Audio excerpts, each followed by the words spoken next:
My name's Elin. And I'm Siwan, and we're two ST4 paediatric trainees working in the Wales deanery. And we're here to talk through what we found useful in terms of getting that safeguarding domain 9, signed off on the e-portfolio, and in improving our skills and competencies throughout our training. So in level 1, what I did try to do quite a lot of was observe safeguarding medicals, either performed by a consultant or a registrar, just so that I could get an idea of how these are performed and what the expectations were of us. And also just attending lots of courses, so for example any local safeguarding level 3 courses. There are some local courses, for example the Wales Child Protection Simulation course, giving you a bit of an idea of what you should be doing in child protection medicals and how you should go about difficult cases, especially at a level where you haven't necessarily had that much experience of safeguarding, and also just using some of the e-learning for health child protection modules, which are nice and easy for everyone to access. And then going forward into level 2, there's obviously a lot more experience to be had in undertaking your own medicals. So initially during this, observed with your consultants watching you and perhaps doing mini KEX assessments on that, and then using the opportunity to then become more competent in doing your own medicals and doing safeguarding CBDs to talk through the case.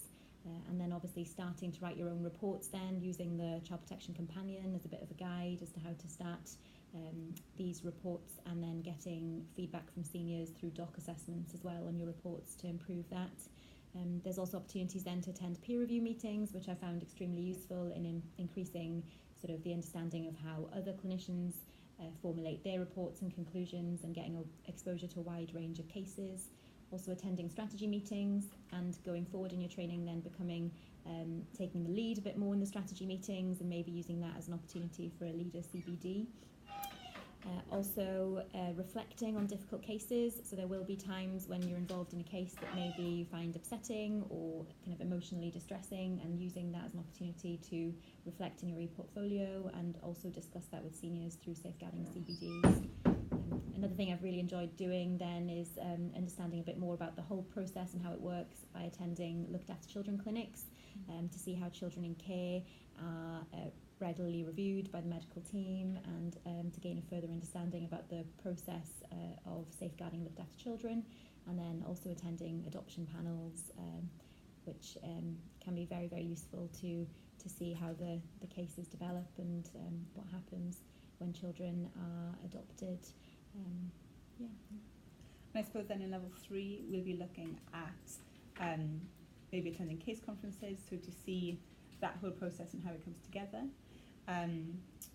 There are some RCPCH courses that again might be quite useful to attend, for example looking at statement and report writing, and also it might be a good opportunity to attend more specialist clinics, so for example going to see colposcopy for CSA, as well as thinking about getting involved with systematic reviews, so either working with your consultant and seeing how they go about looking at systematic reviews, or possibly thinking about becoming a reviewer yourself. Excellent. And another thing that you can do at any level of your training, which I found helpful, is to get in touch with local charities that work with vulnerable children, like Barnardo's and Action for Children, and trying to have a taster with them and get a bit more of an understanding of how the wider community supports vulnerable children. So lots to be getting on with. Yes, so good luck. Good luck.